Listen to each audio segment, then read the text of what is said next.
Some drills have carbon brushes. This Hitachi has two brushes. Each brush is located behind a cap on either side of the rear of the drill. The brushes ride on the spinning commutator and provide a path for current to flow to stationary wiring. Over time, the brushes can wear away and affect the drill's performance. This new DeWalt drill doesn't have any brushes.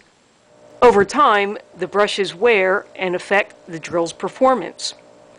I'll remove the brushes on this Hitachi and see if they need to be replaced.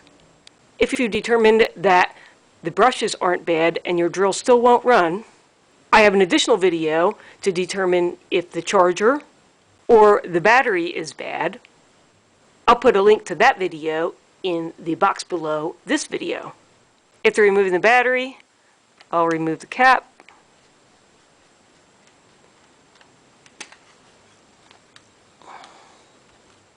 I'll mark one side of the brush and take note how it's positioned. I'll unhook the brush with the end of a paper clip.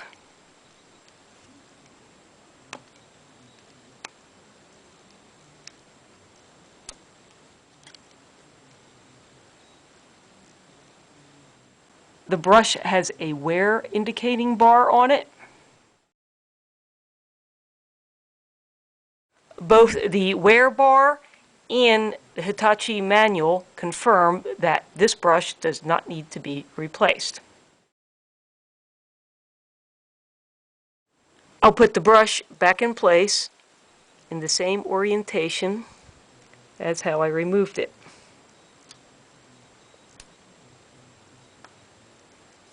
I hope you found this video helpful. A thumbs up is always appreciated. Click on the channel name, know how now to find other videos, and thanks for watching.